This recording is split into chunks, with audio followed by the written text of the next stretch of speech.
A ideia é fornecer, né, fazer esse fornecimento de tecnologia para ser base para outras empresas. Então, a ideia nem é tanto ser o produto final, a gente pode até ter, né, o chat é um exemplo de produto final da pessoa, o usuário mesmo. Olá, você está no Tecnoceno, o canal onde discutimos tecnologia e o seu impacto transformador no mundo. Temos como convidado hoje Hugo Abonizio. Ele é pesquisador e engenheiro na Maritac AI, uma inteligência artificial totalmente brasileira. Ele também é doutorando em engenharia elétrica pela Unicamp e a gente vai conversar hoje sobre o futuro dessa tecnologia, a importância de desenvolvermos esse tipo de tecnologia no Brasil e se as inteligências artificiais representam um risco ou um avanço para a humanidade. Então espero que vocês gostem da entrevista.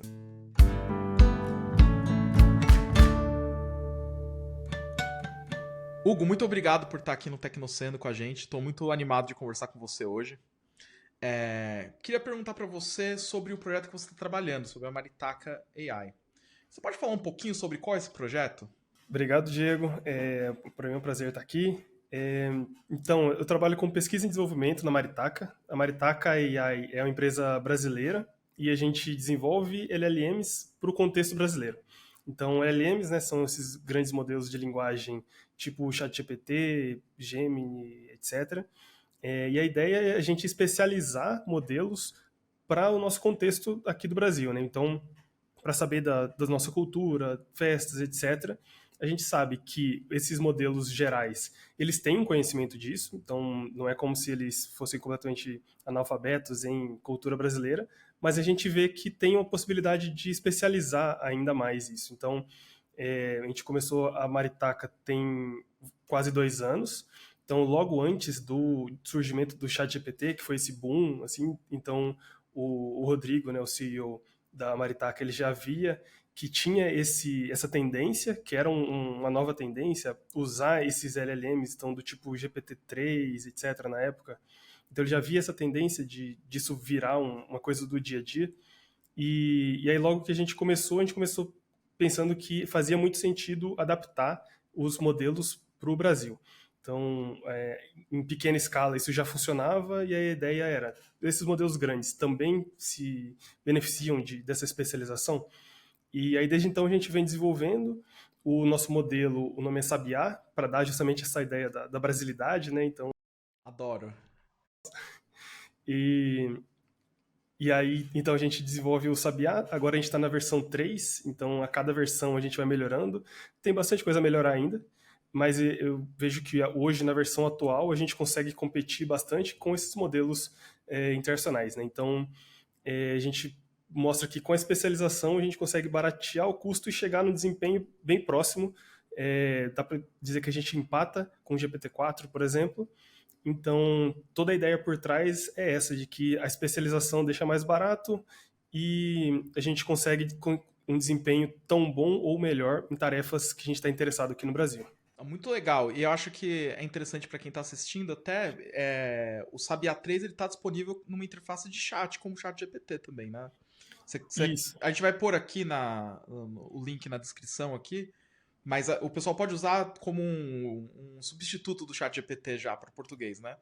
Exatamente. A gente tem a interface de chat, a gente chama de Maritalk, essa interface, né, o sistema em si. O Sabiá é o modelo ali no meio e Maritalk é essa interface, né, a parte de chat. Então dá para entrar lá em chat.maritaca.ai e daí criar uma conta lá, começar a conversar com o modelo, etc. A gente tem upload de PDF, essas coisas, essas features que costumam ter nessas interfaces de chat. E a ideia é ter cada vez mais features lá e se diferenciar também por isso. Então, dá para testar o Sabiá lá. Para quem é programador, aí dá para testar também por API. Então, a gente disponibiliza também o modelo para acesso direto, para integrar com as aplicações, né? Então, tanto para a pessoa que vai usar no dia a dia para ajudar a escrever um e-mail, por exemplo, quanto para o programador que quer integrar, né, um sistema de inteligência artificial dentro do seu sistema. E acho que você tocou num ponto importante, Hugo, que é assim, a gente está tropicalizando, né, nesse caso aí, uma tecnologia que é desenvolvida em outro país, né, assim, a sua competição, né, que seria o ChatGPT, que todo mundo usa, ela não tem a especialização no Brasil. Que outras vantagens você vê para o Brasil de ter o desenvolvimento dessas inteligências locais, né? Você já falou um pouco sobre a performance, talvez, com a cultura brasileira, né? Mas tem alguns outros aspectos que você consideraram para a necessidade de trazer essa tecnologia para o Brasil?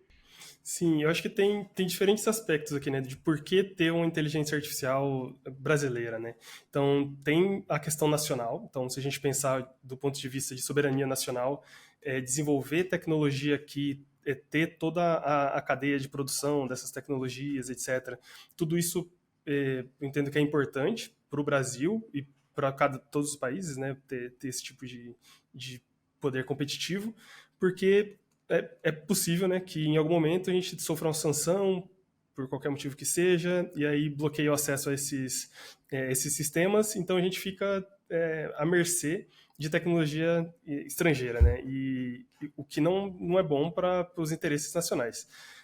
Então, do ponto de vista do povo brasileiro, do governo, de Estado, etc., essa questão de soberania eu acho que é bem importante, né? Então, apesar da gente não ser financiado por Estado, nada assim, a gente não tem nenhum vínculo nesse sentido. A gente entende que desenvolver aqui no território nacional por brasileiros, para brasileiros, etc., tem essa importância. E aí vai ter outros fatores também, como aquilo que eu mencionei, a gente ter essa possibilidade de ser melhor que os modelos de fora em tarefas que a gente está interessado aqui. Então, vai ter tarefas que são genéricas o suficiente para a gente não ver diferença. Mas vão ter tarefas em que a gente precisa de um modelo que saiba bem do contexto que ele está, né? Então, a gente avalia, por exemplo, em provas do Enem, provas do ENAD, OAB e etc., e ali a gente consegue ver o poder dessa especialização, onde a gente consegue bater, né, ou superar os modelos de fora. Então dá para a gente pensar também nesse ponto de vista do desempenho. E outro lado é desenvolver esse ecossistema da tecnologia aqui no Brasil, né? Então pagar em dólar é uma coisa difícil, né? Porque é uma diferença muito grande, tudo multiplicado por 5, 6, mais IOF, etc. Então, ter aqui no Brasil, pago em real, etc., a gente tem uma vantagem competitiva nesse ponto de vista. Então, a gente entende que tem basicamente esses três pilares aí, né? No meu entendimento, tem essa questão nacional, a gente consegue melhorar o desempenho e custo também para a gente desenvolver o ecossistema no Brasil aqui. Então, esses são os três principais motivos, assim. Não, e eu acho que é muito interessante porque muita gente conhece o ChatGPT, né? Que é a interface para você conversar. O que pouca gente pensa é que essas LLMs estão por trás de todos os tipos de softwares que a pessoa usa, fazendo sumarização, análise de dados. Então ele tem um caráter de infraestrutura mesmo para a tecnologia do país, né? Sim, justamente. A ideia é fornecer, né, fazer esse fornecimento de tecnologia para ser base para outras empresas. Então, a ideia nem é tanto ser o produto final, a gente pode até ter, né, o chat é um exemplo de produto final da pessoa, o usuário mesmo utilizar, mas é principalmente ter esse fornecimento da base ali do core que vai ser usado em outras coisas. Então, na área médica, por exemplo, fazer um sumário de alta de um paciente, ou resumos de processos, coisas em várias áreas, né? Então, dá para aplicar em várias coisas. Inclusive, esse é um outro ponto que a gente tem esse objetivo de ter modelos mais especializados ainda, né? Então, hoje o Sabiá é especializado no contexto brasileiro, vamos dizer assim. Mas a gente pode especializar ele ainda mais no contexto jurídico, de saúde, etc. Então, a gente tem espaço ainda para mais especialização. É, Apesar, assim, existe um entendimento de que os modelos vão ser cada vez maiores, cada vez melhores em tudo. A gente desconfia que não é exatamente assim, porque como a gente vê que com especialização a gente consegue melhorar o desempenho, talvez o GPT-5, 6 gigantesco, ele ainda não consiga saber da lei específica brasileira aplicada no tribunal regional, alguma coisa. Então, Verdade. ainda tem espaço assim para essa especialização cada vez maior, né? E é interessante você falar disso, né? Porque uma outra coisa que eu ia perguntar para você tem a ver com essa decisão, né? A gente vai especializar, mas pelo que eu entendo, assim, competir diretamente com o modelo maior lá, ChatGPT, em todos os escopos, tem uma questão econômica importante nisso, né? Porque o modelo vai crescendo e vai ficando mais caro de operar, né? Pelo que eu entendo, né, Hugo? Uhum. Então, você acredita que o caminho da especialização pode ser um caminho de eficiência também para o mercado? Do tipo, a gente conseguir um resultado tão bom, mas gastando menos energia, gastando menos poder computacional, etc. Sim, eu acredito que esse é um ponto bem importante. Então, quando a gente livra o modelo de precisar saber de uma banda das Filipinas, de coisas específicas assim, que um modelo gigantesco treinado em tudo, ele vai saber um pouco de tudo, né? Quando a gente deixa de precisar isso, de saber esses detalhes em que ele não vai ver na hora do contexto que ele vai ser usado, a gente abre espaço para ele aprender mais sobre aquilo que a gente está interessado. Então, competir em tarefas em inglês, por exemplo, não é o nosso foco. A gente avalia nisso, testa, faz parte do nosso desenvolvimento também e testando ao longo do desenvolvimento, né, Claro. como esse modelo vai em outras tarefas tradicionais da área e tal. Mas o nosso foco está em tarefas específicas aqui, né? Então a gente usa bastante as provas, porque a gente entende que se os humanos são avaliados com provas, essas provas tiveram um grande trabalho em cima ali para pensar, né, como avaliar. Então a gente dá bastante valor para avaliar em provas, mas o uso final não é exatamente esse, né? Então tem uma variedade de coisas que a gente consegue testar.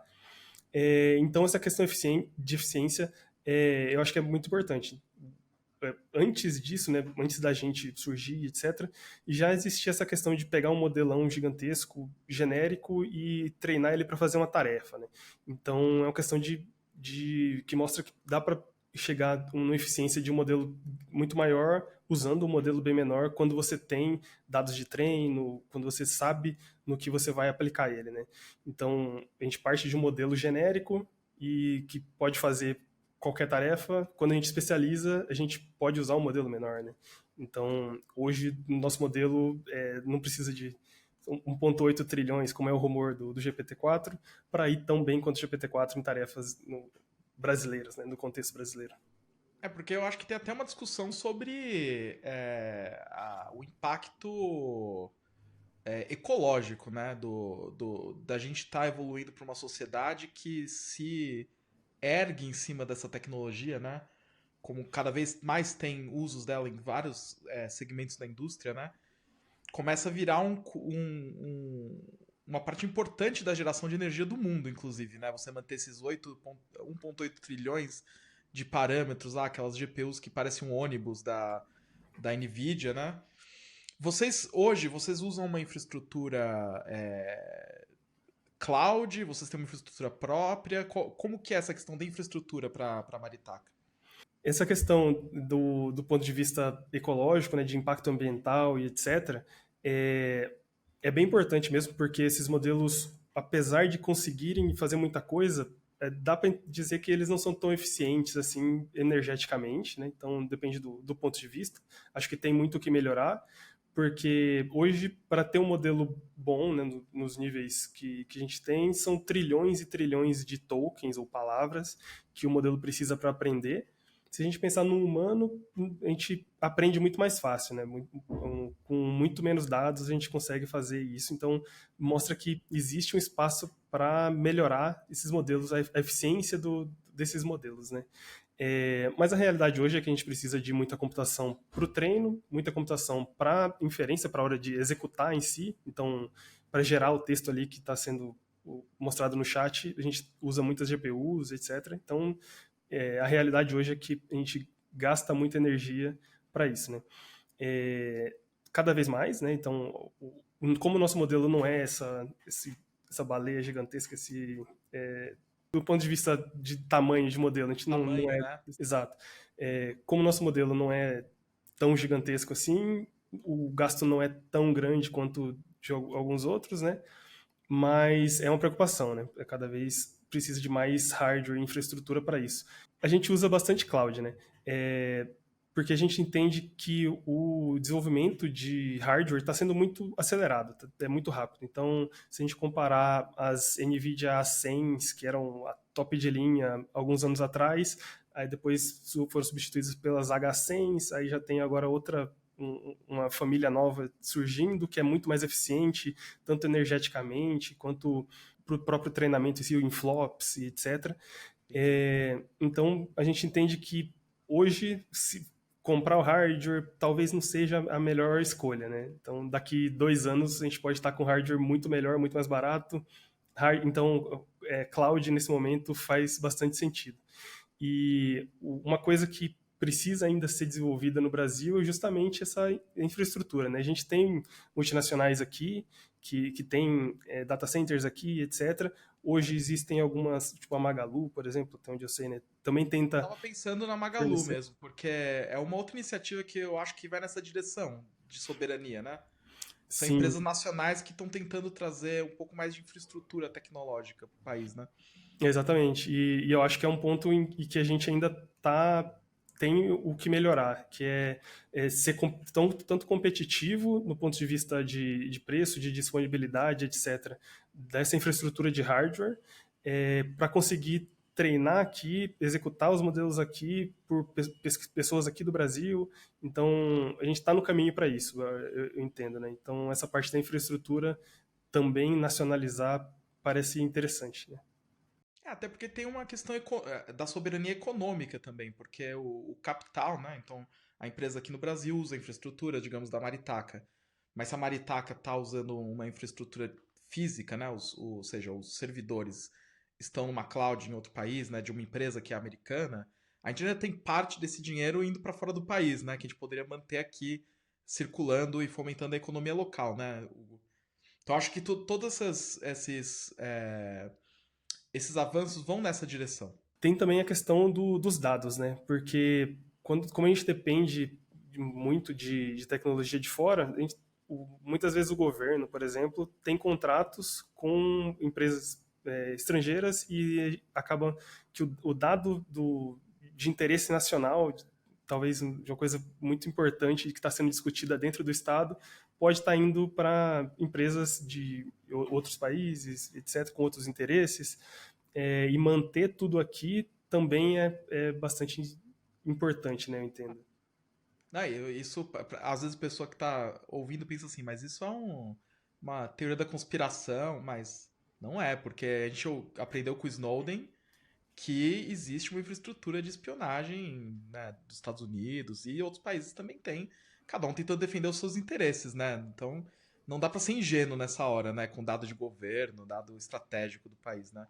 Eu nem tinha pensado por Exatamente. esse aspecto, né? Eu não sei se é uma área que vocês têm olhado muito, né? Você que é mais da área de pesquisa e desenvolvimento, talvez não seja a pessoa certa para gente discutir isso, mas você sabe se em relação à aplicação de leis de proteção de dados existe uma. Isso também seria uma vantagem para ter uma LLM no Brasil? Porque, veja, a gente tem a LGPD aqui, certo? Uhum. Uma inteligência artificial de fora, para atender a LGPD, ela não opera no Brasil, né? Então, eu não sei se ela vai atender a todos os aspectos, né? Justamente. Então, apesar de não ser exatamente minha área, né? Eu tenho alguma familiaridade, assim, mas não sou especialista nisso. Mas, no meu entendimento, como esses modelos não estão sob jurisdição brasileira, eles não têm que seguir necessariamente o que a gente definiu aqui como qual é a regulamentação, né? Então, é, também é mais uma vantagem do ponto de vista nacional ter toda essa infraestrutura tecnológica aqui, né? Realmente, assim, acho uma iniciativa assim muito importante assim que empresas como a que você trabalha estão desenvolvendo, acho que está bem estabelecido. E aí minha pergunta vai num sentido um pouco diferente agora. Estamos desenvolvendo aqui tecnologia local. O Brasil é uma potência importante tecnológica do mundo, né? Você como pesquisador agora, né? Como que você compara a pesquisa em IA aqui no Brasil? Qual que é o estado da pesquisa em IA no Brasil? E em relação ao que está acontecendo, por exemplo, na China, nos Estados Unidos? Porque eu acho que a gente que não está trabalhando com pesquisa disso, que não conhece a fundo, não tem ideia de qual que é o gap ali de quanto está sendo produzido de conhecimento no Brasil versus outros países. Então, queria que você falasse um pouquinho como que você vê isso, né, no seu dia a dia como pesquisador. É, existe uma diferença bem grande principalmente de investimento, né, em países como os Estados Unidos e China, que hoje lideram a pesquisa nesse campo de inteligência artificial. Lá eles têm muito mais investimento para isso, então tem pessoas trabalhando, as pesquisas têm mais recursos, então tem uma disparidade grande nisso. Eu vejo que no Brasil tem muita gente boa trabalhando em pesquisa com isso, muita gente, talvez eu tenha, não tenha falado exatamente, mas no Brasil eu vejo que tem bastante gente que é boa nisso, mas acaba indo para fora, acaba indo para empresas de fora ou universidades fazer doutorado, pós-doutorado, etc., em universidades de fora. Então a gente acaba formando aqui com uma base razoável, uma base boa para fazer pesquisa, mas tem essa questão da fuga de cérebros, né? De pessoas formadas aqui, mas que vão aplicar essa pesquisa fora. É, inclusive, nas vezes que eu tive a oportunidade de participar de conferências acadêmicas, né, em outros países, era muito difícil de encontrar brasileiros, né? Tinha um ou outro e tal.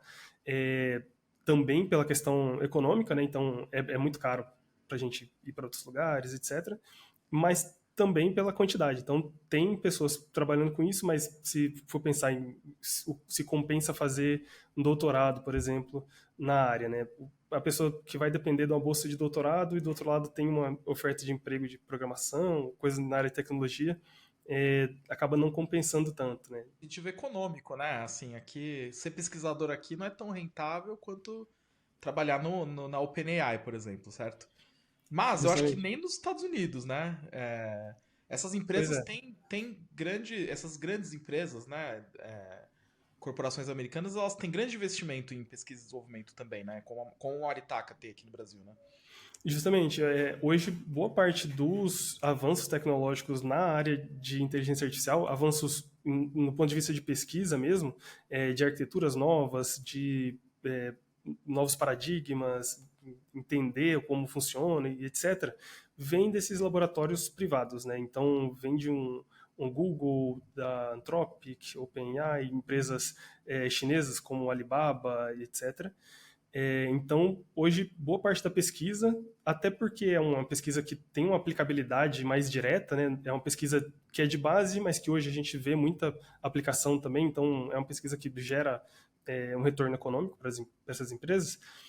Então, boa parte da pesquisa hoje é feita em grandes empresas, em laboratórios dessas grandes empresas, né? E aqui no Brasil, a gente acaba dependendo mais das universidades e que tem toda a questão do sucateamento, né, que vem passando ao longo dos anos.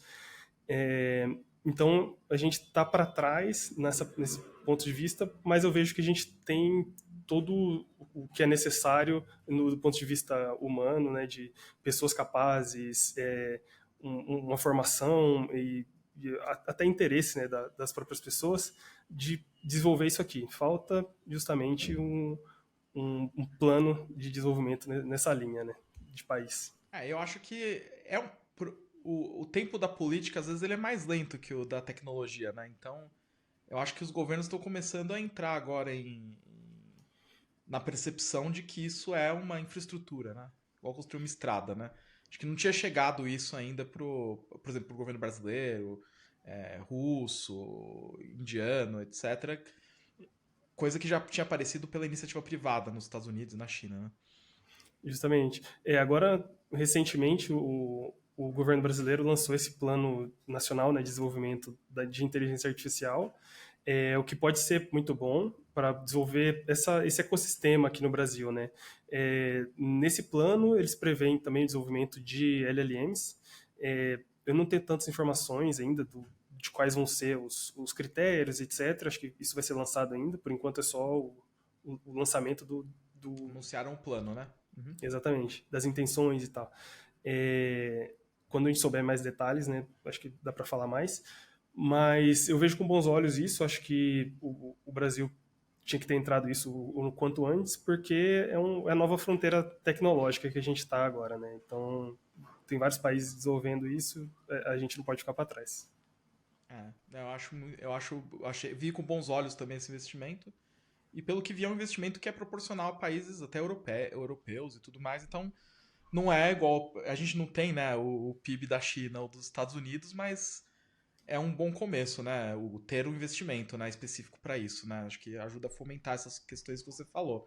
Você acha que nas universidades tem tido esse foco tem aparecido nessas tecnologias emergentes? Ou é uma coisa ainda de nicho? Eu acho que sim. Eu acho que uma coisa que aconteceu tanto para o bem quanto para o mal é que com esse boom dessas inteligências artificiais, né, as pesquisas foram todas direcionadas para isso. Todas é assim, modo de dizer, mas quem antes trabalharia com algo mais um detalhe diferente ali da ciência da computação, otimização de alguma coisa e tal, foi dragado, né, para trabalhar com LLMs de alguma forma, tanto uma aplicação, desenvolvimento e tal. O que eu acho interessante, porque, do meu ponto de vista, é o próximo passo. Então, hoje a gente só arranhou a capacidade de onde a gente pode chegar com isso. Então, ter muita mão de obra trabalhando em torno disso, eu acho que é importante. Talvez seria melhor direcionar, né, ter alguns direcionamentos, mas pesquisa é assim, né? Você testa várias coisas, muita coisa não vai dar certo. Então, a gente tem 1 milhão de papers publicados todo dia aí, quais de fato vão ter impacto no futuro da pesquisa é difícil de prever. Mas eu acho que nas universidades, nos centros de pesquisa, etc., todo mundo foi para esse lado, né, quem é dessa área, foi para o lado de pesquisa em inteligência artificial, LLMs, ou visão computacional e etc. Então eu acho que tem bastante gente nessa área pesquisando isso. Parece que o Brasil tem a faca e o queijo na mão aqui, né, pra trilhar um papel de destaque, né, nessa área, né. Eu sempre avalio, né, que o Brasil, dos países em desenvolvimento, né, tirando a China pelo seu tamanho, né, é um país que tem o maior potencial, assim, para usar a tecnologia para se tornar um país desenvolvido, né, pelo desenvolvimento da indústria aqui e tudo mais. Então, é um momento, eu acho que dá para ter um certo otimismo se as coisas forem evoluindo da forma certa, claro, né, que é sempre o desafio, né. Mas acho que Sim. estamos bem posicionados, né, Hugo, para atuar nessa área, né. Eu acho que sim, é um ponto de virada agora, né? Porque com esse plano pode dar muito certo, mas dependendo de como for executado, pode também não dar. Então, acho que a gente está nesse ponto de virada, assim, de ver o que vai dar, o que vai sair disso, né? Eu acho que não dá para depender só disso. Então, por exemplo, a Maritaca surgiu antes de ter um plano nacional, isso pode ajudar, né, o ecossistema todo, porque, inclusive, uma das principais coisas que a gente precisa para existir, né, e ser economicamente viável é ter um ecossistema que use os nossos produtos, né? Então, é parte dos nossos esforços também desenvolver esse ecossistema, né? Então, precisa ter um treinamento das pessoas para como usar. Ainda é muito novo pro brasileiro, pro programador brasileiro, principalmente para o usuário final no Brasil. Eu não lembro agora os valores, mas eu tive uma pesquisa recente falando de quantas pessoas já tinham usado inteligência artificial no dia a dia, né? E mesmo em países centrais, né, países dos Estados Unidos, Europa e tal, não foi tanta gente assim que entrou em contato. Então, ainda tem muito que desenvolver nessa linha, né? Cara, esse ponto que você falou, né, de ainda tem muito que evoluir, né, das LLMs. Queria abordar um outro aspecto disso, que é, quando teve o lançamento do Chat GPT, foi um momento que para a maioria da população foi 0 para 1, né? Como se inteligência artificial não existisse, e aí passou a existir esses chatbots aí que parecem, se comportam como se fossem. Tem gente que fala que passa no teste de Turing, né? Se comporta como se fossem pessoas conversando, né? Então pareceu uma mudança muito grande. De fato, teve um salto, né, Hugo? Assim, com o advento dos Transformers, né? Attention is all you need, etc. E a aplicação dessa massa de dados pela OpenAI teve uma transformação no aspecto de quanto útil essa tecnologia se tornou, né? Você falou que a Maritaka já trabalhava antes até do chat GPT sair, né? Mas vocês acompanhavam o desenvolvimento da OpenAI com o GPT-3, etc, certo? Sim, foi logo antes, assim. Então, o ChatGPT, se não me engano, saiu em novembro de 2022, dezembro, algo assim. E a gente começou um pouco antes, talvez outubro. Mas a gente já vinha desenvolvendo algumas coisas até antes disso, né? E eu acho que um ponto importante dessa virada foi justamente isso que você falou da utilidade. Porque o modelo existia, já existia um GPT-3, aquele modelo podia ser usado para fazer chat, mas foi o ponto ali importante foi fazer uma interface em que é útil para o usuário. Então, até então, para interagir com esses modelos, a interface não era de chat, né? Era um prompt que você fazia e ele completava o texto. Então, era só para quem estava mais por dentro da área, quem estava pesquisando e desenvolvendo ali. Então, estava restrito a isso. Quando esses modelos passam a ser conversacionais, né, tem uma interface em que você interage, responde, pergunta de novo, etc. Aí eles viraram úteis para a maior parte da população, não para boa parte da população. Sim. Então, acho que foi mais uma questão de UX, né, De de ponto de vista de produto mesmo, né? exatamente como usar isso aqui que já existia, né? E aí depois disso foi desenvolvendo modelos melhores, veio o GPT 3,5, 4, etc. Outros competidores, surgiu a gente e tal. Então acho que foi muito isso de mostrar uma coisa que já existia ali tem uma utilidade. E cada vez mais isso vai surgindo, né? Então, quando surgiu modelos em que conseguiam gerar imagens a partir de texto. Primeiro começou com uma brincadeira, dá para gerar uma coisa divertida ali, sei lá, um meme novo e tal, mas hoje tem uma aplicabilidade para uma empresa que talvez não consiga tirar fotos para ter uma limitação que não dá para tirar foto de alguma coisa ou criar uma coisa completamente nova, artistas que usam isso para criar arte que antes não era possível ou que era muito difícil. Então, eu acho que tem muitas aplicações para serem descobertas ainda, porque tem muita coisa que hoje é só uma brincadeira, um teste, uma prova de conceito, e falta encontrar algumas aplicações que eu acho que vão mudar bastante a forma da gente interagir com esses modelos. Pessoal, espero que estejam gostando do conteúdo. Não se esqueçam de dar o joinha aqui, dar o like no vídeo, se inscrever no canal para receber os novos vídeos, liga a notificação para o nosso canal. A gente está soltando vídeo regularmente aqui. Vamos ter várias entrevistas interessantes e vários conteúdos legais para vocês. Então, conto com a participação de vocês aqui nos comentários também e dando sugestões para nós. E assim, é interessante isso que você está falando porque a mudança foi de como foi empacotada a tecnologia, né? Mas, como eu falei, pra quem tava vendo de fora, parecia que uma coisa surgiu do nada, né? E ciência Uhum. não é assim, né, Hugo? As coisas estão evoluindo, né? Mas eu penso que essa percepção de evolução repentina também levou a uma percepção de que esses saltos gigantescos, né? Que não, na verdade não era um salto gigantesco, ele só uma coisa que passou a ser útil, né? Eles se tornaram uma coisa exponencial e agora a cada ano a gente terá um momento chat GPT novo, né? Acho que ficou um pouco essa percepção. Por que eu tô falando isso? Porque virou um tema, assim, que o jornalismo adora esses temas também super polêmicos, né? Que é essa questão da inteligência artificial geral, né? Que seria Uhum. uma inteligência artificial capaz de replicar a inteligência humana. Cara, a gente tá realmente caminhando exponencialmente para isso. Eu sei que não existe uma resposta certa, mas queria ouvir a sua opinião. A gente tá exponencialmente caminhando para isso? Ou você vê uma evolução mais. Um pouco mais lenta do que o pessoal tá vendo por aí? Como que você avalia? Eu acho que essa discussão tem muito ruído, assim, né? Porque são coisas que não são bem definidas, né? A AGI, essa inteligência artificial geral, todo mundo prevê quando que vai chegar, mas é muito difícil dizer o que que é. Então, sobre o que que a gente está falando, né? Se a gente não tiver muito bem definido o que é, a gente não vai saber dizer se chegou ou não, se vai chegar ou não. Então, acho que é uma discussão bem complicada.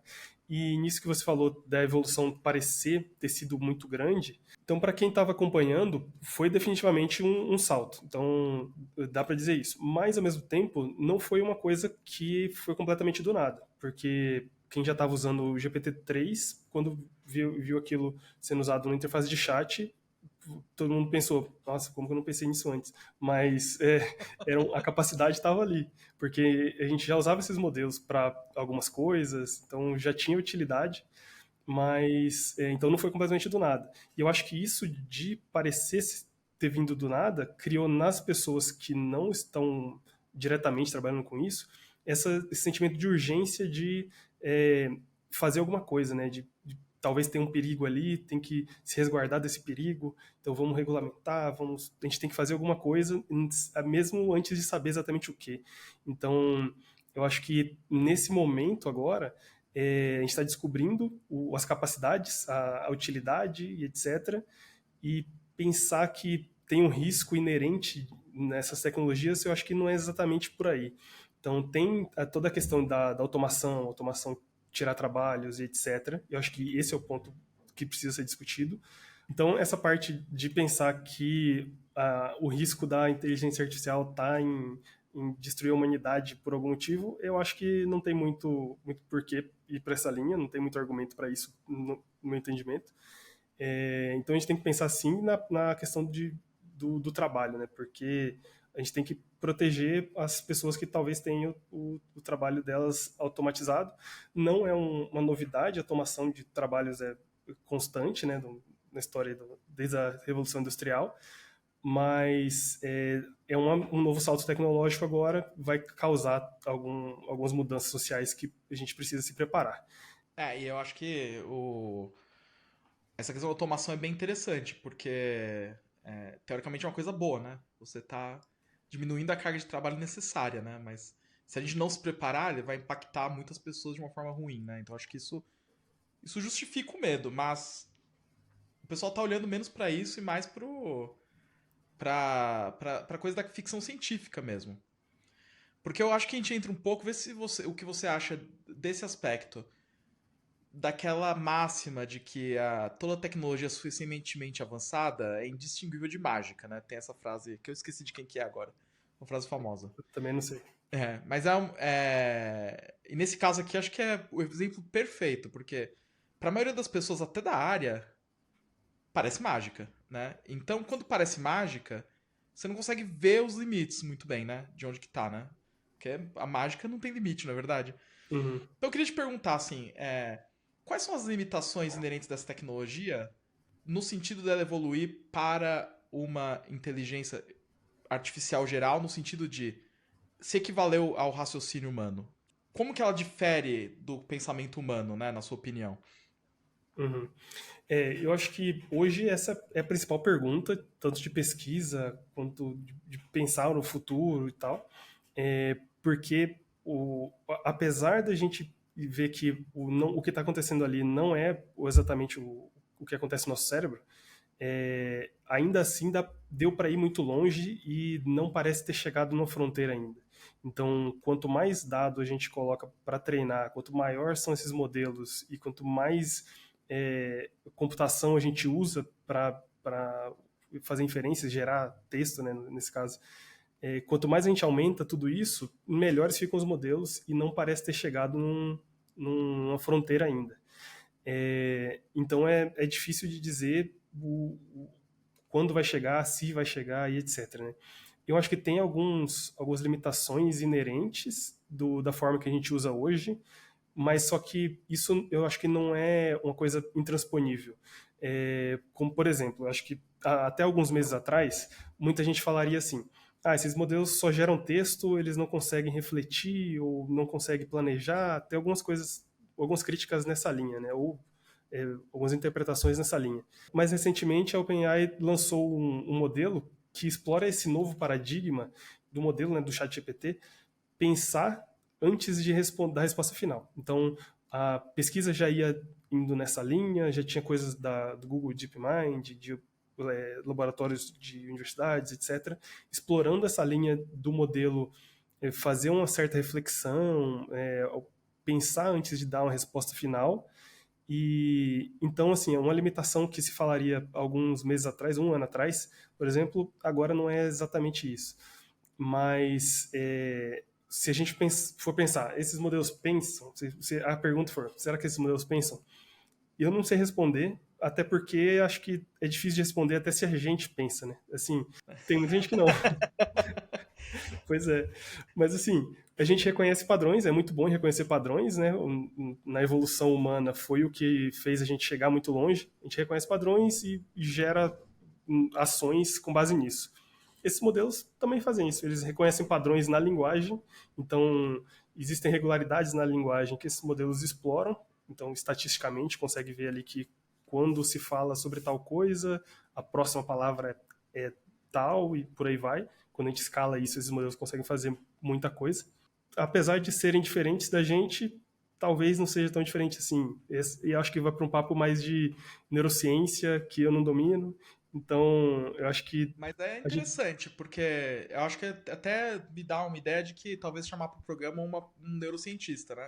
Pra gente ver Verdade. qual que é o outro lado dessa moeda, né? Porque nós que somos da área de tecnologia temos uma visão simplificada da neurociência, né? Que inclusive é a analogia de muitos modelos de inteligência artificial, né?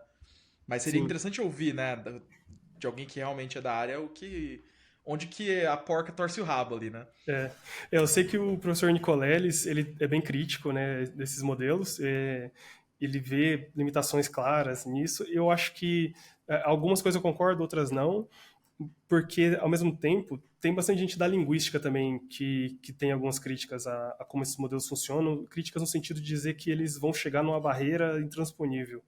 Mas já tem alguns anos que essa linha, né, de pensamento está falando isso, que vai chegar numa barreira, não chegou ainda, tudo indica que dá para colocar mais dado, mais computação e continua melhorando. Se vai chegar no nível de um humano ou algo assim, é difícil dizer. Porque ao mesmo tempo que esses modelos são bons em coisas muito complexas, tem coisas simples que eles se atrapalham. Então, um exemplo que no Twitter, nas redes sociais, recentemente estava viralizando é contar quantos R's tem na palavra strawberry, né, morango em inglês. E o modelo não conseguia contar, não sabia porque para ele não é uma letra exatamente que está ali, né? Ele não vê o mundo da mesma forma que a gente vê, ele vê tokens que são pedaços de palavras. Então tem algumas dificuldades ali. Esse modelo mais recente da OpenAI, ele mostrou que consegue resolver isso do Strawberry, mas aí vai ter outra coisa também que para a gente é trivial, mas que esses modelos se embananam. Mas ao mesmo tempo, se der uma prova do ITA, uma prova complexa para esses modelos, eles conseguem resolver e... E é legal você falar das diferenças, porque eu acho que muita gente acredita que é como se o a LLM fosse um pequeno cérebro, né? Funcionasse igual, né? Mas ele chega a um resultado que parece o ser humano, né? Porque a gente treinou ele pra parecer um ser humano. Ele Exatamente. não funciona igual um ser humano, né? Acho que é um. E eu imagino que muitas das críticas vão nesse sentido, né? Ele não vai ser igual ao ser humano porque é fundamentalmente em funcionamento Uhum. diferente do ser humano. Mas o que você está me dizendo, pelo que eu entendi, é que, tá, mas ele pode até superar o ser humano de outra forma, né? Sim, existe até essa metáfora do papagaio, né? Tem esse paper famoso dos Stochastic Parrots, porque esses modelos eles são treinados para imitar o humano. Mas se a gente escalar muito isso, eles imitam os humanos muito bem. Então, tem outro paper de talvez um mês atrás, recentemente, que fez esse teste de Turing com os modelos e humanos, né? Então, o resultado que eles chegaram é que os modelos eram mais confundidos com humanos, eram mais rotulados com humanos do que os próprios humanos. Então, quando você escala isso para bilhões e bilhões de páginas da web, parâmetros, um monte de computação, eles imitam muito bem, tão bem que se passam por humanos, né? Então, eu acho que eles são muito úteis por isso, mas se eles vão substituir um humano em si para tarefas do dia a dia, eu não sei, eu acho que em coisas específicas, assim. É, hoje se fala muito de agentes, né, que é esse uso desses modelos para interagir com o mundo, porque se um modelo só gera texto ou gera coisas ali na sua tela, ele tem uma limitação, né, de por que você vai usar ele. Mas quando ele consegue fazer uma busca na internet, ler um e-mail, escrever um e-mail, mandar uma requisição de alguma coisa, então quando ele consegue ter agência no mundo, aí eu acho que abre toda uma gama nova de possibilidade, de possíveis tarefas para esses modelos. E Então, de riscos também, né? exatamente. Um dos principais problemas dos modelos é essa alucinação, né? Que é quando os modelos eles geram um texto que é factualmente incorreto. Então, alucinar é basicamente errar. Quando o modelo erra, né, ele faz alguma coisa que a gente não espera. E eles são conhecidos por fazer isso. E aí, se a gente dá agência para eles no mundo, tem todo um monte de risco ali que a gente está colocando junto, né? E esse negócio da alucinação. Você acha que a alucinação é um comportamento anômalo ou é um comportamento normal da perspectiva da LLM? Então, justamente, dá para pensar, né? A alucinação é um bug ou é uma feature, né? Porque ele gerar texto novo, gerar ideias novas, coisas inesperadas, é ao mesmo tempo uma coisa interessante, porque a gente não quer que ele repita um texto que ele foi treinado. Mas também, dependendo do caso, é um problema, né? Se ele está respondendo um usuário está respondendo no atendimento ao cliente, por exemplo, não quer que diga que o preço de tal coisa é outro e que não é, né? Então, esse balanço entre criatividade do modelo e ele se ater aos fatos é muito difícil de balancear, mas uma coisa interessante é que parece que esses modelos sabem de alguma forma o que é factual ou não. Então, isso é muito de pesquisa, não tem nada de batido martelo nisso ainda, mas a cada nova geração de modelos, eles alucinam menos. E, aparentemente, a parte da informação ser factual ou não está inerentemente embutido no modelo. Então, tanto é que se a gente pedir para o modelo, para um chat GPT, criar uma história de fantasia, inventar informações, etc., ele vai conseguir porque ele sabe, de alguma forma, o que é verdade e o que é mentira. Né? Assim, unicórnios não existem, então ele pode falar na história de fantasia ali que existe e tal, porque ele foi instruído para aquilo. Tá Então, nos dados, né? Os dados dizem o que é verdade, o que é fantasia, né? exatamente. Então o modelo aprende também isso, né? Mas a alucinação, que eu entendo como um erro, então se a gente falasse de modelos mais simples, um modelo que faz previsão do tempo. Se o modelo falou que vai chover e não choveu, a gente não diz que ele alucinou. A gente só chama de alucinação porque esses modelos parecem pessoas, né? Então a gente antropomorfiza esses modelos, então a gente atribui algumas condições humanas a eles também.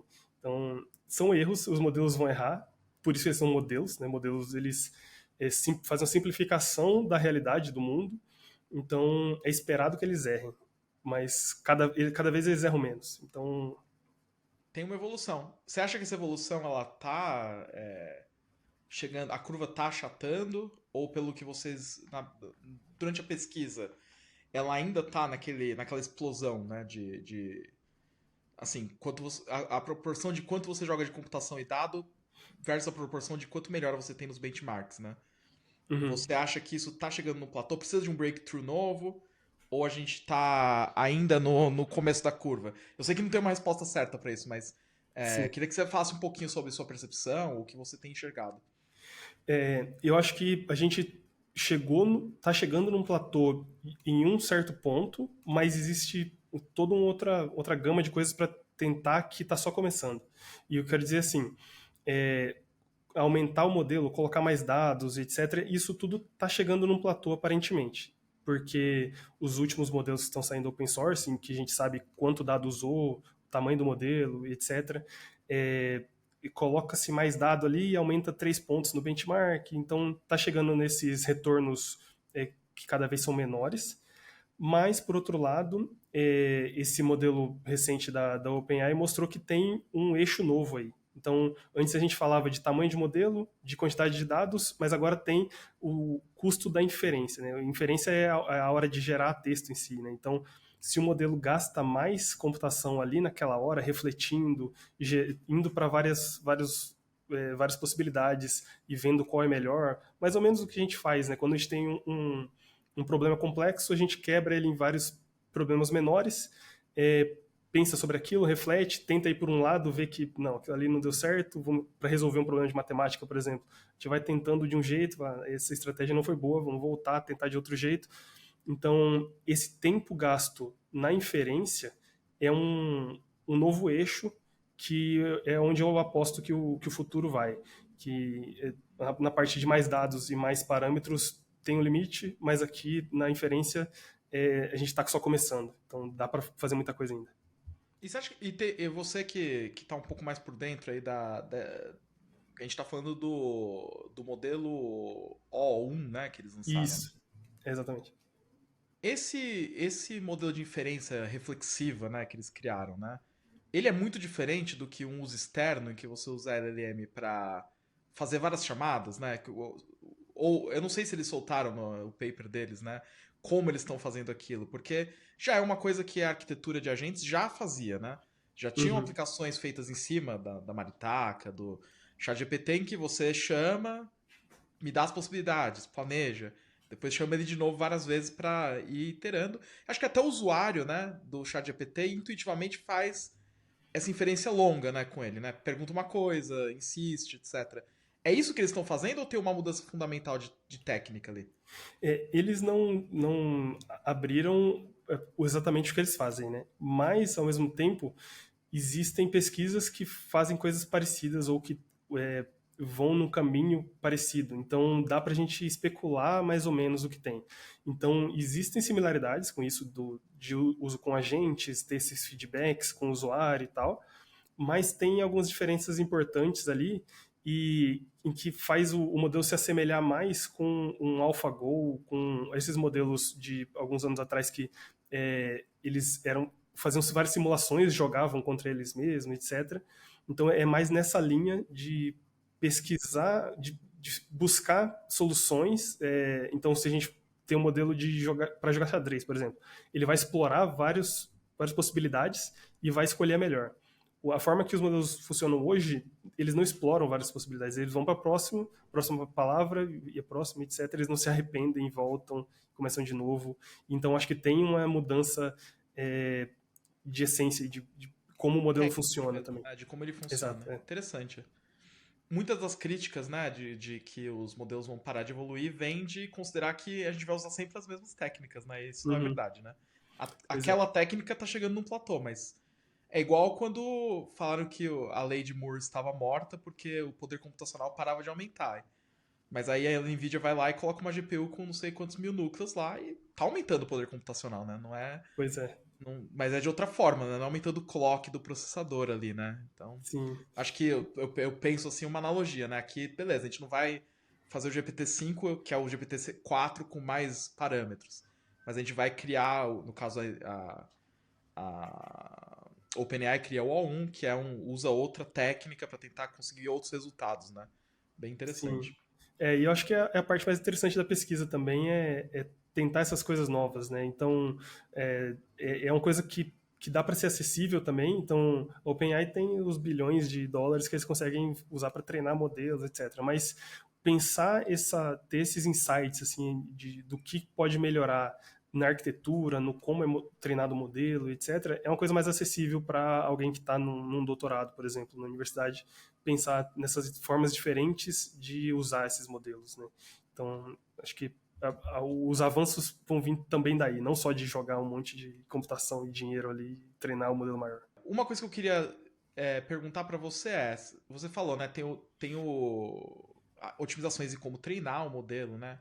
Hoje o modelo, né, o LLM especificamente, né, que é essa tecnologia que a gente está discutindo, ela tem uma divisão dura entre treinamento e inferência, certo?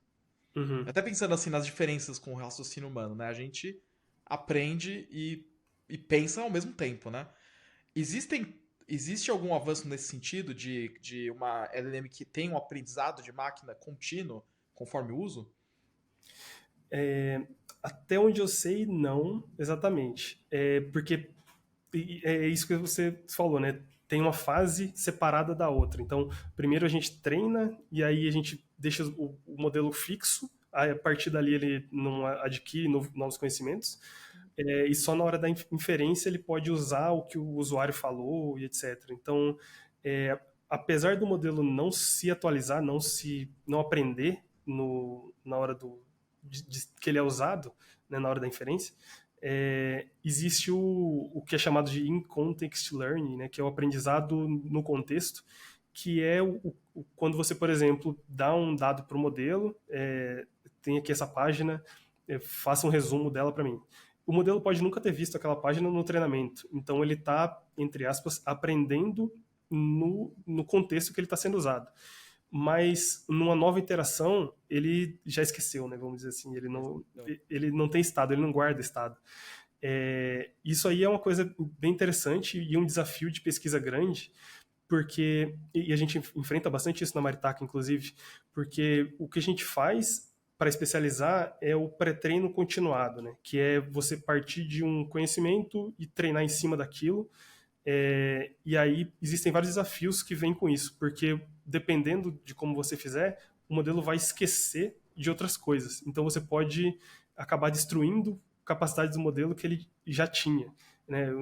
Na pesquisa, eles chamam isso de esquecimento catastrófico. Então tem Ótimo todo um nome, né? desafio de... Exato. Então tem todo um desafio de pesquisa envolvido nisso, porque não é simples treinar o modelo depois dele já estar pronto. Tanto no ponto de vista técnico, assim, de recursos computacionais, porque é caro, mas também do ponto de vista de científico do modelo, né? Porque se você faz um fine tuning em cima do modelo já treinado, ele pode aprender uma tarefa nova, mas aprender uma informação nova é um desafio a mais. Então, tem todo um problema que vem junto com isso para o modelo ficar se retroalimentando. Hoje a gente não tem nenhuma forma fácil de fazer isso. Interessante, porque aí leva a necessidade de cada modelo novo ter que treinar do zero, né? E é um desperdício, né? Porque existem vários modelos hoje que já foram treinados. Se a gente simplesmente substituir e toda hora treinar novos modelos, aqueles modelos que ficaram defasados foram milhões de dólares jogados fora, foi um monte de CO2 jogado na atmosfera à toa, um monte de computação usada para nada, né? Vamos dizer assim. É um desafio, porque eu acho interessante de falar disso, porque assim, até para deixar o pessoal que quer estudar a área, né, de inteligência artificial, tem alguns ponteiros aí de quais são onde está a fronteira, né, do conhecimento hoje, né? Então a gente tem a questão, né, do treino, da inferência, do treino continuado, da inferência que você falou, né, mudanças no processo de inferência. Tem muita Uhum. coisa para avançar ainda. No fundo é uma tecnologia nova, apesar de estar sendo desenvolvida faz tempo, né? Sim, e eu acho que tem muito o que desenvolver ainda. A gente está arranhando ali a superfície do que dá para fazer. Eu acho que hoje em dia já tem várias aplicações interessantes, mas leva tempo até a gente entender exatamente no que a gente pode aplicar e onde é o uso ideal dessas ferramentas. E tem muito o que se desenvolver na parte de eficiência. Então, talvez a gente não devesse precisar de tanta GPU assim. Será que não tem uma forma mais eficiente? E tem muita coisa avançando nessa linha. Quantização, destilação de conhecimento, etc., para quem quiser dar uma pesquisada depois. Então, tem muita coisa interessante saindo disso. Hoje já é muito mais eficiente do que no ano passado, e que já era mais eficiente do que 2 anos atrás. Então, tá avançando bastante isso. Eu acho que é uma coisa que, ao mesmo tempo, as pessoas ficam animadas, né, de ver o progresso, né, e com medo, né, porque é o que eu falei, para elas é mágica, né, então elas Uhum. não entendem, ficam com medo, né. Se viesse alguém aqui, virasse uma varinha e me desse um choque, eu ia ficar com medo dessa pessoa também, né. Então, acho que para Exatamente. muita gente tem essa característica, né. Quando a gente pensa no mercado aqui, agora voltando um pouco para aquele aspecto social, a gente pensa no mercado, você falou várias vezes, a possibilidade de automatizar coisas com essa tecnologia abre todo um novo segmento de automatizações que não eram possíveis antes, né, Hugo? Sim, e falando um pouco dessa questão das pessoas ficarem com medo, né? Eu acho que existe um interesse comercial também nisso, porque quando a gente cria todo um hype em torno disso, aumenta as ações das grandes empresas, etc. Então, criar esse sentimento de medo do futuro, essa ansiedade e tal, também tem um fator econômico com isso, né? Mas, ao mesmo tempo, não dá para negar que existe um risco do ponto de vista social nessas automações, né? Porque se dificilmente alguém vai conhecer alguém que é telefonista hoje em dia, porque foi um trabalho que ficou obsoleto com automação. E outros trabalhos provavelmente também vão ficar agora com esse novo avanço tecnológico, né? Então, apesar disso estar acontecendo o tempo todo, né, novas automações sendo feitas, hoje qualquer um pode ser um fotógrafo, né? Antigamente precisava ser especialista naquilo, ter a câmera gigantesca e etc. Hoje o seu celular faz isso. Mas, ao mesmo tempo, cria toda uma nova gama de possibilidades também. Por exemplo, no ponto de vista da arte, pessoas que tecnicamente talvez não conseguissem fazer o desenho se expressar da forma que queriam, hoje, com esses modelos, elas conseguem pular ultrapassar essa barreira, né? Então, modelos como Midjourney, DALL-E, etc., esses modelos que geram imagem, deram possibilidade para pessoas que tinham vontade de se expressar de alguma forma, não precisarem tanto da técnica, mas conseguir expressar a estética, a coisa que ela queria passar para os outros ali com esses modelos, né? Então, eu acho que vai abrir novas oportunidades, né, de uso desses modelos, vão surgir novas profissões aí, provavelmente, ao mesmo tempo que outras acabam. Então, realmente a gente precisa se preparar para isso, ao mesmo tempo que não dá para ter também um desespero de que amanhã isso vai acontecer. É uma coisa que é um processo, né? Eu acho que o pessoal já começou a perceber que, por mais que o avanço teve um salto, que a transformação que ele vai trazer é uma coisa de longo prazo, né? Porque não é porque inventaram uma fábrica que a gente chegou na automatização completa das linhas de produções no outro dia, né? Então, do mesmo jeito que você tem uma LLM, tem muita possibilidade ainda de usar ela, que está em aberto, né? Tem muita coisa para ser automatizada que ninguém automatizou ainda com elas, né? Então, porque Justamente. eu penso que o pessoal, até da área de tecnologia, que é a nossa área, pensa muito na parte catastrófica, né? Poxa, a LLM vai aprender a programar e eu vou perder o meu emprego. Acho que esse é o primeiro medo que vem, né? E o Uhum, pessoal ficou com medo mesmo, né? sim. Mas eu acho que o pessoal não pensa que, por exemplo, são os próprios desenvolvedores que vão ter que colocar em prática todas essas automatizações, né? Justamente. Você vê uma tendência aí de novas frentes de investimento em automação poderem ter um efeito contrário do que as pessoas estão pensando no mercado? Porque o pessoal está pensando, teve layoff, etc. Mas quem que vai automatizar tudo isso, né? Agora. Realmente. Então, eu acho que as últimas pessoas que deveriam ficar preocupadas são os programadores, porque conforme vai avançando isso, vai dependendo mais de tecnologia, a gente viu isso na pandemia, né? Que a gente dependeu mais de tecnologia para interagir, para comprar, pedir delivery, acessar o banco, etc. Então, quanto mais a gente depende de tecnologia, mais a gente precisa de programadores. Então, talvez o programador não faça mais a coisa simples ali que pode ser automatizada, né? O HTML ali, não sei, alguma coisa que talvez seja fácil de automatizar e vai passar para algo que não é tão fácil mais de automatizar, fazer análises que vão além da capacidade desses modelos atuais. Então, eu acho que as últimas pessoas que precisariam se preocupar agora sobre isso são programadores. Mas aí eu acho que um outro ponto, né, que tem esse ponto catastrófico, mas tem um ponto em que a gente poderia estar focando, que é justamente a parte boa, né? É difícil pensar no que vem de bom na tecnologia, porque cada nova mudança tecnológica a gente vê uberização, vê toda essa questão de precarização do trabalho e tal, mas ao mesmo tempo a gente poderia usar essa tecnologia que hoje faz parte do nosso trabalho, né? Deixa a gente mais produtivo para, por exemplo, diminuir carga horária de trabalho. Então, hoje a gente trabalha a mesma quantidade que décadas atrás e hoje a gente é muito mais produtivo, tem essas ferramentas que ajudam na produtividade, porque a gente não está discutindo diminuir carga horária de trabalho, por exemplo, né? Então, eu acho que a tecnologia tem todo esse problema que vem, mas dependendo de como for usada, ela pode ser muito benéfica, né? Ah, com certeza, sim. Eu acho que são contradições do sistema capitalista, né? Que a gente está enfrentando, né?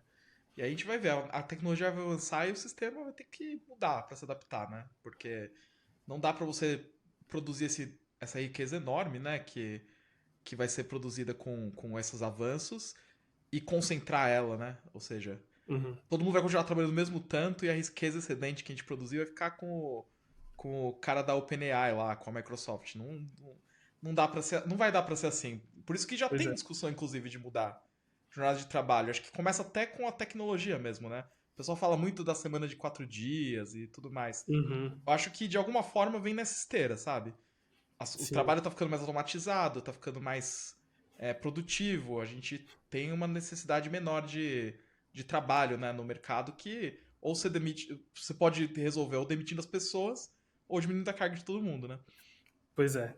E é uma coisa que demora para chegar aqui num país do sul global, né, da periferia do sistema, né? Então, enquanto na Europa, Japão, etc., vão estar discutindo semana de 4 dias, aqui a gente está tentando acabar com escala 6 por 1, por exemplo, né? É. Então, é uma discussão que tem que chegar aqui, né? Tem alguma coisa que você gostaria de falar para as pessoas que estão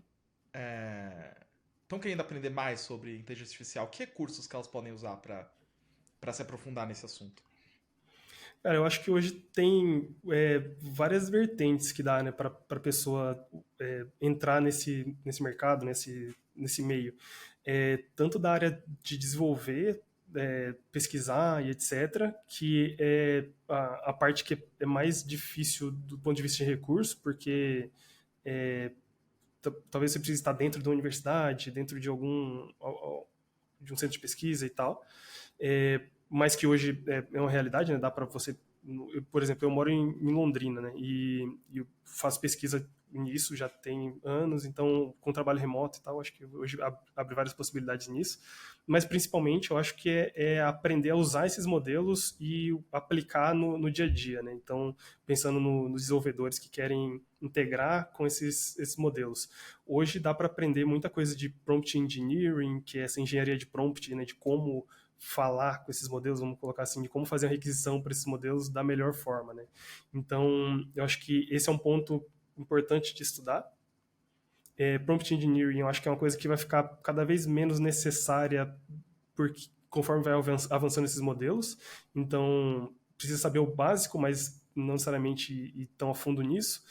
E outro ponto importante de estudar para usar esses modelos como eles funcionam hoje é o tal do Retrieval Augmented Generation, né, o RAG, que é a forma de você injetar conhecimento nesses modelos que são fixos, né? A gente estava falando que o modelo é treinado e depois daquilo ele está congelado, então ele não vai saber sobre os dados que você quer perguntar para ele, né? Você tem dados da sua empresa, por exemplo, e quer responder coisas sobre ele, pesquisar e analisar, e aí você vai usar essa técnica de buscar, mostrar para ele ali no contexto, no prompt, e usar em cima daquilo, né? Então, acho que pesquisar essas duas partes, essas duas técnicas aí de prompt engineering e retrieval augmented generation, que estão bem interligadas, né? Acho que é importante e principalmente é usar, né? Então, só dá para aprender realmente usando.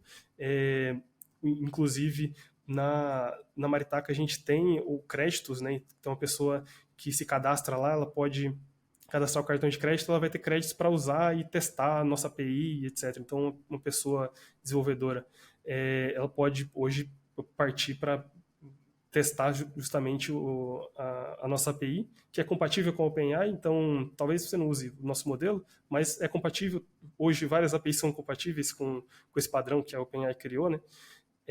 Então dá para testar lá, se atender e você achar que é interessante usar o Sabiá 3, se não, o 4 daqui a pouco está aí, e por aí vai. Então, Oh, legal. Bom ouvir essas novidades aí, Hugo. Então, acho que tá todo mundo animado para ver avanços aqui no modelo de vocês. E eu legal. achei legal que você falou do Retrieval Augmented, Generation. Retrieval Augmented Generation, né? Que é é a geração de conteúdo aumentada ou empoderada por recuperação de informações. Tipo, o pessoal às vezes imagina que quando você vai, por exemplo, usar uma inteligência artificial para responder coisas sobre uma empresa específica que você precisa dar os dados, que você precisa treinar a inteligência artificial para isso. E não é isso que é feito, né? Você faz um sistema por fora da inteligência artificial em que, junto com a pergunta do usuário, você manda já os documentos com a resposta, né? Para Uhum. ela poder ler os dois e responder junto, né? Acho que isso é uma coisa que todo mundo pode fazer, né? Sem precisar entrar na complexidade de como como vocês, né, que são pesquisadores, entram de como desenvolver a LLM em si, né? Uhum. Justamente, e entra naquela dificuldade que eu tinha mencionado do treino, né? Não é trivial treinar, por exemplo, a gente tem documentos internos e vai treinar neles e o LLM vai saber responder tudo sobre aquilo. Não é simples assim. Então, usar o LLM como um motor de pensamento, ali, de raciocínio, vamos dizer assim, é a forma mais direta de usar hoje, né? Então, ao invés de usar eles como base de conhecimento, vamos perguntar diretamente uma coisa para ele, como a gente tinha mencionado, né? Pode alucinar, errar e etc. Mas você dando a informação ali e pedindo para ele se basear naquilo para responder, então você evita muita alucinação, você consegue colocar conhecimento novo. Então é uma forma mais direta de usar esses modelos da forma que eles funcionam hoje, né? Eu acho que assim, para quem nunca tentou, assim, que ser desenvolvedores, é muito simples de usar, apesar de toda a complexidade que a gente conversou. Com algumas linhas lá no Python, lá, qualquer um pode começar a usar a Maritaka, a OpenAI. Eu acho que eu que tenho uma startup, né, que usa inteligência artificial, acho que já é um aprendizado você colocar a mão na massa, né? Então eu acho que é uma recomendação importante que você fez, né? Vamos usar, né? Veio para ficar, né? Não é uma moda isso aqui, né? Isso aqui é uma coisa transformadora. Vamos nos familiarizar com isso, né, Hugo? Pois é. E ao invés de ter medo ou tentar evitar, acho que tem que usar da melhor forma, né? É a melhor forma de não ficar defasado, né? É isso. Cara, muito obrigado pela entrevista que você deu pra gente hoje aqui. Acho que foi muito legal a conversa. Eu vou colocar os links ali, para o pessoal que quiser seguir você e conhecer também mais a empresa que você trabalha, a Maritake, a sua pesquisa. Mas agradeço muito a sua participação no programa hoje, Hugo. E eu que agradeço, Diego. Foi bem legal a nossa conversa aqui. Foi legal. Espero que a gente tenha próximas. Obrigado por assistir a entrevista, espero que vocês tenham gostado. Estamos subindo vídeo no canal toda quinta-feira e terça-feira, então se você gostou desse conteúdo, se inscreva aqui. E se você quiser mais um vídeo para assistir, você pode assistir essa entrevista aqui com o ex-vice-presidente da Meta, Piyush Mangalik, para entender um pouco mais como é essa perspectiva de um executivo de uma multinacional sobre o nosso país. Até a próxima.